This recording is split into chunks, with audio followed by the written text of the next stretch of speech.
మంత్రివర్యులైనటువంటి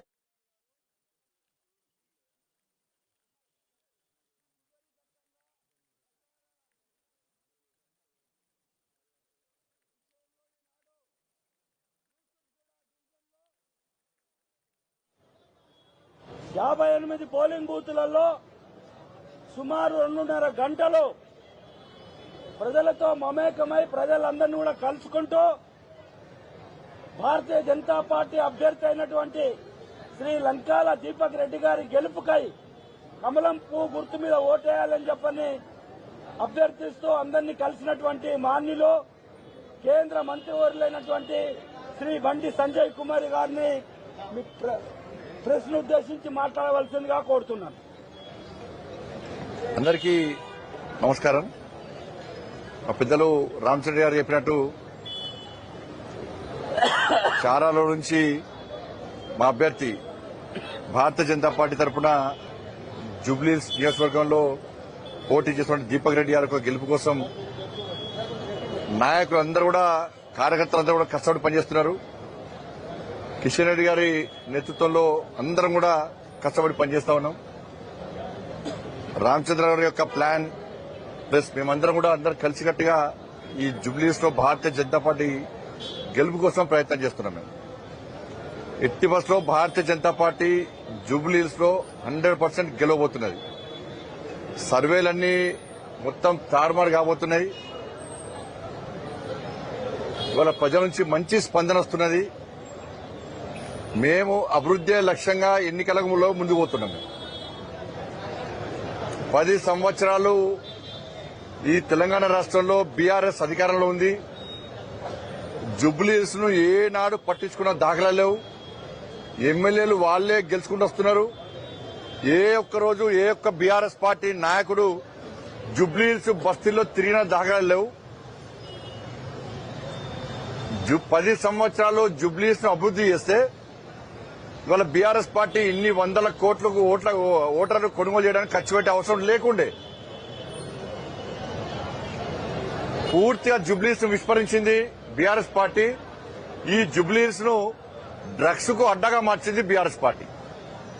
జూబ్లీహిల్స్ లో ఏం దొరుకుతాయంటే డ్రగ్స్ దొరుకుతాయంటారు.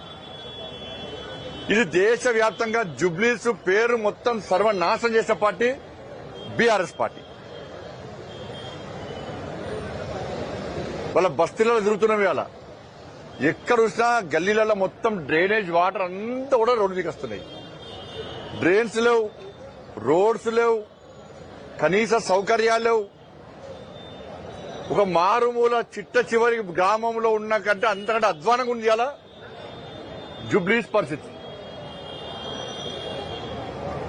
వాళ్ళు అట్లా చేసి ఇలా 10 సంవత్సరాల కాలంలో 6 లక్షల కోట్లు అప్పు చేసి ఇలా తెలంగాణ ప్రజల బతుకులు బర్బాద్ చేసిన పార్టీ బీఆర్ఎస్ పార్టీ ప్రభుత్వం. కేవలం కేసీఆర్ కుటుంబం ఒక్కటే బాగుపడ్డది, ఎవ్వరూ బాగుపడలే.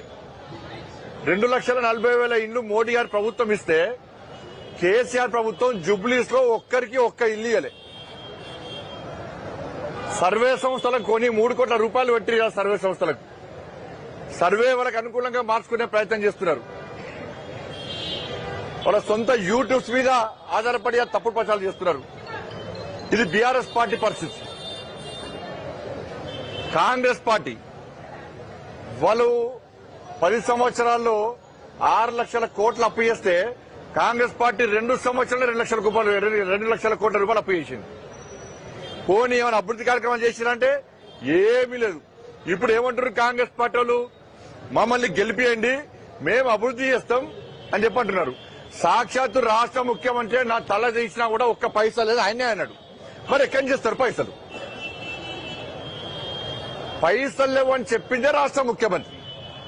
ఎందుకు చెప్పింది? ఏమని చెప్పిండే 6 లక్షల కోట్లు బీఆర్ఎస్ పార్టీ అప్పు చేసి చిప్ప చేతికిచ్చిపోయింది అని చెప్పిండు. మా దగ్గర ఒక్క రూపాయి లేదు అని చెప్పి కాంగ్రెస్ పార్టీ చెప్తున్నది. ఇప్పుడు జూబ్లీహిల్స్ ప్రజలు ఆలోచించాలి. బీఆర్ఎస్ పార్టీకి అధికారం లేదు, ఇక్కడ లేదు, కేంద్రంలో లేదు. ఇక్కడ గతంలో అధికారం ఇస్తే ఒక్క పైసా ఖర్చు పెట్టలేదు. జూబ్లీహిల్స్ లో అప్లపాలు చేసి ఇక్కడ తెలంగాణ రాష్ట్రాన్ని జూబ్లీహిల్స్ లో సంక్షేమ పథకాలు అమలు కాలే, ఒక్క పైసా అయ్యలే. వాళ్ళ అధికారం లేరు. కాంగ్రెస్ పార్టీకి ఓటేస్తే వాళ్ళు ఏం చేస్తారు? మా దగ్గర రూపాయి లేదని రాష్ట్ర ముఖ్యమంత్రి చెప్పాడు. ఇవాళ నిధులు ఎవరు తీసుకురావాలి? ఎక్కడి నుంచి నిధులు రావాలి? మీ అభివృద్ధి జరగాలంటే ఏ పార్టీకి ఓటేయాలో ఒక్కసారి మీరు ఆత్మవిమర్శ చేసుకోండి. హైదరాబాద్ లో జరిగే అభివృద్ధి ప్రతి పైసా కేంద్రంలోని నరేంద్ర మోడీ గారి ప్రభుత్వం ఇచ్చిన పైసలు. పూర్తిగా వినతి పత్రాలు ఇచ్చింది ఇక్కడ స్థానికంగా ఉన్న గౌరవ పార్లమెంట్ సభ్యులు, కేంద్ర మంత్రివర్యులు కిషన్ రెడ్డి గారి యొక్క విజ్ఞప్తి మేరకు ఈ సికింద్రాబాద్ పార్లమెంట్ తో పాటు ఈ భాగ్యనగర్ మొత్తం కూడా అభివృద్ధి చెందుతున్నది వాస్తవము. నేను సవాల్ చేస్తున్నా, గతంలో బీఆర్ఎస్ పార్టీ గాని ఇప్పుడు కాంగ్రెస్ పార్టీ గాని మీరు, నేను మొన్నటి చెప్తున్నా, ఈ పార్టీ వస్తలేదు ఆ పార్టీ వస్తలేదు, మీరు హైదరాబాద్ ఈ భాగ్యనగర్ ను అభివృద్ధి చేయడానికి ఎన్ని లక్షల కోట్లు ఎన్ని వేల కోట్లు ఖర్చు పెట్టిరో మీరు వివరాలు అందించండి. ప్రతి పైసా లెక్క మేము చెప్పడానికి సిద్ధంగా ఉన్నాం. అన్ని పైసలు కేంద్రాన్ని, ఒక్క పైసా అంటే రాష్ట్ర ముఖ్యమంత్రి ఎక్కడి తెచ్చిండు? లేవు అన్నప్పుడు ఎక్కడి తెచ్చిండు పైసలు? పాకిస్తాన్ తెచ్చిందా, బంగ్లాదేశ్ తెచ్చిందా? సరే కేసీఆర్ అన్నప్పుడు అప్పుడు దొంగ నోట్లను పెట్టిన వచ్చాను, దొంగదండ చేసిన వచ్చు. మరి రాష్ట్ర ముఖ్యమంత్రి ఇప్పుడు అభివృద్ధి చేయడానికి పైసలు ఎక్కడి చేస్తాడు?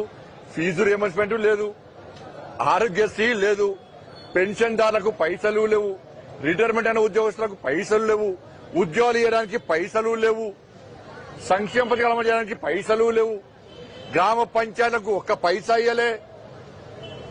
ఎక్కడి చేస్తాడు? ఇలా మాకు ఓటేస్తే దీపక్ రెడ్డి గారు గెలిపిస్తే కిషన్ రెడ్డి గారు గతంలో నిధులు తీసుకొచ్చిండు. మళ్ళా కేంద్రం దగ్గరకు పోయి, సార్ తెలంగాణ కేంద్రానికి, కేంద్ర నాయకత్వానికి ఈ తెలంగాణ రాష్ట్రంలో మోడీ రాజ్యం రావాలి, రామరాజ్యం రావాలి, తెలంగాణ అభివృద్ధి చేయాలని చెప్పి ఒక లక్ష్యంతో నరేంద్ర మోడీ గారు ఉన్నారు, భారతీయ జనతా పార్టీ ఉంది. కాబట్టి ఈ ఉప ఎన్నికల్లో గెలిపిస్తే ఇలా కిషన్ రెడ్డి గారు పోయి మోడీ గారి దగ్గరకు పోయి, సార్ ఉప ఎన్నికల్లో భారతీయ జనతా పార్టీ గెలిచింది, తెలంగాణ ప్రజలు మమ్మల్ని ఆదరిస్తున్నారు, మిమ్మల్ని అభిమానిస్తున్నారు, మీ రాజ్యం రావాలని కోరుకుంటున్నారు, అందుకే నిధులు ఇవ్వండి సార్ అని చెప్పి కేంద్రం నుంచి నిధులు తీసుకొచ్చే అవకాశం ఉంది. ఆ ఒక్క ఆధారం తప్ప జూబ్లీహిల్స్ అభివృద్ధికి వేరే ఆధారం లేదు. ఇలా గుర్తుంచుకోండి వాళ్ళు.